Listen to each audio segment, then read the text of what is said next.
Salut, c'est Trado. Voilà la vidéo de mise à jour pour l'indice parisien. Alors, un petit détour du côté du scénario d'hier. Alors, je m'en suis excusé, hein. J'ai eu des petits soucis qui m'ont empêché de mettre en ligne une vidéo. Donc, je n'ai produit qu'un graphe et un commentaire écrit.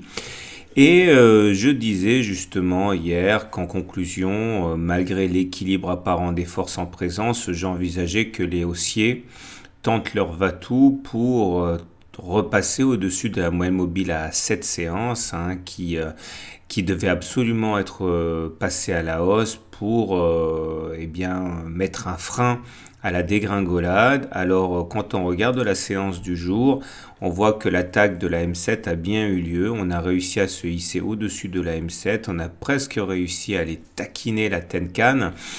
Malheureusement, eh bien, on n'a pas réussi à se maintenir au-dessus et on a subi une nouvelle attaque qui nous a amené à finalement clôturer sur un niveau équivalent à celui d'hier avec une progression symbolique de 0,05%. Et donc, on n'a pas réussi à inverser la tendance de très court terme. Néanmoins, et c'est là qu'il est vraiment très important de maîtriser les chandeliers japonais, on ne peut pas s'empêcher de comparer la physionomie du chandelier d'aujourd'hui par rapport à celui d'hier. Et vous voyez, même si on clôture sur des niveaux similaires, puisque je l'ai dit, on termine à plus 0,05%, la physionomie du chandelier de lundi était inquiétante et invitait effectivement à connaître une nouvelle attaque baissière parce qu'on a terminé sur les plus bas. Regardez, il n'y avait pas de mèche basse, hein. À l'inverse, aujourd'hui, on termine sur une note étale, mais avec une mèche basse assez longue, ce qui montre que eh bien, les plus bas ont été rachetés, hein. Il y a eu une chasse au solde à un moment, et finalement, eh bien, il y a des velléités haussières. Et c'est pour cela que j'envisage que demain, eh bien, rebelote, hein, on attaque encore une fois la M7 pour essayer, hein, de repasser au-dessus. On verra si les haussiers ont suffisamment d'énergie pour le faire. En tout cas, tout ce que je peux dire et tout ce à quoi on assiste aujourd'hui doit être pris avec des pincettes, eu égard la faiblesse des volumes. Regardez comme les volumes de ce 22 décembre sont anémiques, hein. Tout le monde est en vacances, tout le monde s'en fiche un petit peu de ce qui va se passer, hein. On n'est pas prêt pour prendre des initiatives. On veut juste que cette année se termine. D'ailleurs, la performance sur l'année va se jouer sur les dernières séances, hein, puisque bon, a priori, on est vraiment quasiment à étal.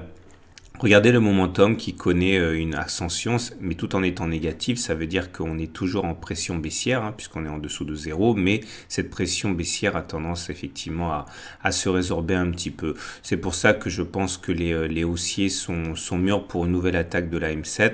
Regardez d'ailleurs cette M7 qui s'aplatit, hein, alors qu'elle était vraiment descendante. Bon, on verra.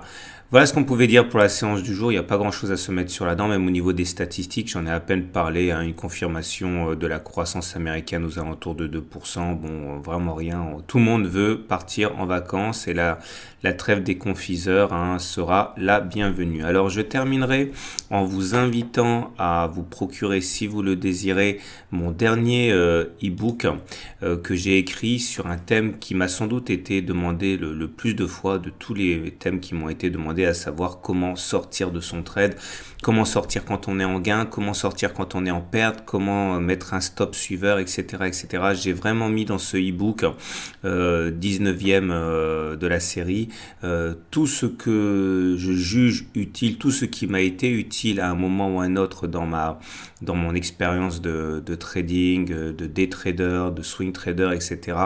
Je pense franchement que ça doit être un des e-books, si ce n'est le e-book le plus important de la série. J'attire également sur votre attention sur le fait que la grille tarifaire a été remodelée par mon éditeur préféré. Maintenant, vous avez le choix entre trois formats, hein. Le format Master Plus, Master Starter, qui va en fait accompagner maintenant les publications de tous les e-books, hein. En fait, bon, évidemment, hein, ça dépend de vos besoins. Donc, ça va être maintenant la norme. En tout cas, si vous avez toujours eu du mal à savoir quand sortir, si vous avez toujours mal vécu le fait d'être en positif et finalement terminer en négatif, cet e-book est sans doute fait pour vous. Voilà, je vous souhaite une bonne journée, je vous souhaite de bons trades et je vous dis à demain pour la mise à jour est toujours gratuit, sans aucune obligation d'achat. Mon ebook pour débuter l'analyse technique, hein, il suffit d'envoyer ebook gratuit à tradosor@gmail.com et vous le recevez dans les 24 heures dans votre mail. Ah, et puis dernière chose, j'ai eu beaucoup de retours très favorables par rapport à la vidéo qui était une compilation d'analyse très courte de toutes les actions que j'ai pas pu traiter parce qu'elles n'avaient pas été suffisamment demandées.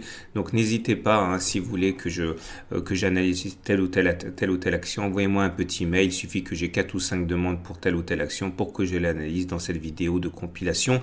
Je vais essayer de le faire toutes les semaines. Voilà, à demain pour la mise à jour.